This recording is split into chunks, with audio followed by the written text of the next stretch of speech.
Semakin bertambahnya jumlah penduduk dan tingginya kebutuhan masyarakat akan tanah sebagai sumber kemakmuran dan kesejahteraan rakyat tidak berbanding lurus dengan ketersediaan tanah yang semakin terbatas.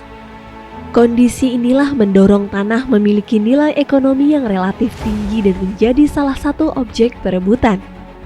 Penguasaan atau perampasan tanah secara ilegal seringkali memicu terjadinya konflik, perkara, atau sengketa pertanahan yang menimbulkan banyak sekali kerugian seperti tidak terwujudnya kepastian hukum dan keadilan bagi masyarakat, menghambat pembangunan hingga berkurangnya kepercayaan masyarakat terhadap negara.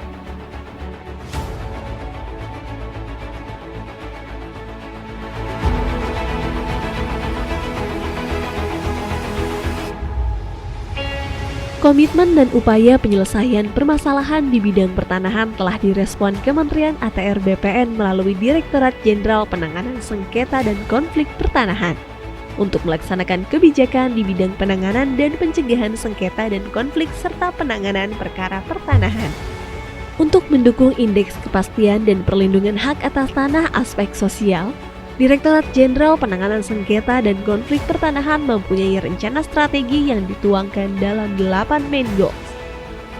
Pada dasarnya, sengketa terjadi karena adanya tendensi perbedaan nilai dan persepsi antar multi-stakeholder mengenai status tanah, status penguasaan, status kepemilikan, dan atau status keputusan tata usaha negara tertentu yang dianggap merugikan salah satu pihak yang berkepentingan. Langkah strategis dalam mencegah sengketa, konflik, dan perkara pertanahan telah dilakukan salah satunya dengan telah ditetapkannya Peraturan Menteri ATR Kepala BPN Nomor 21 Tahun 2020 tentang penanganan dan penyelesaian kasus pertanahan.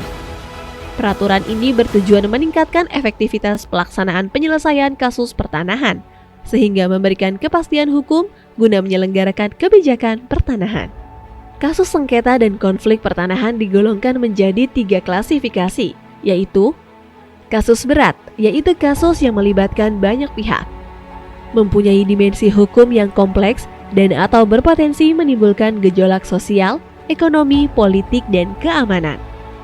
Kasus sedang yaitu kasus antar pihak yang dimensi hukum dan atau administrasinya cukup jelas yang jika ditetapkan penyelesaiannya melalui pendekatan hukum dan administrasi tidak menimbulkan gejolak sosial, ekonomi, politik, dan keamanan. Kasus ringan yaitu kasus pengaduan atau permohonan petunjuk yang sifatnya teknis administratif dan penyelesaiannya cukup dengan surat petunjuk penyelesaian kepada pemohon.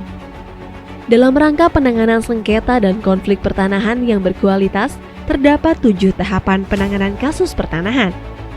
Pertama, pengkajian kasus. Kedua, gelar awal. Ketiga, penelitian. Keempat, ekspos hasil penelitian. Kelima, rapat koordinasi. Keenam, gelar akhir. Dan ketujuh, penyelesaian kasus. Jajaran Direktorat Jenderal Penanganan Sengketa dan Konflik Pertanahan baik di kementerian, kantor wilayah, maupun kantor pertanahan, dalam penyelesaian kasus pertanahan mengedepankan pola mediasi demi mencapai penyelesaian perdamaian sebagai bentuk win-win solution. Dalam melakukan penanganan kasus pertanahan, jajaran Direktorat Jenderal Penanganan Sengketa dan Konflik Pertanahan, Direktorat Jenderal PSKP, berkomitmen untuk selalu berintegritas, independen, dan profesional dalam menyelesaikan penanganan kasus pertanahan dengan menyusun strategi-strategi dalam percepatan penyelesaian kasus, serta berperan aktif dalam pencegahan kejahatan pertanahan melalui perbaikan regulasi, peningkatan kualitas SDM, dan bersinergi dengan aparat penegak hukum untuk mewujudkan penyelesaian kasus berkualitas secara tegas, tuntas, dan terukur.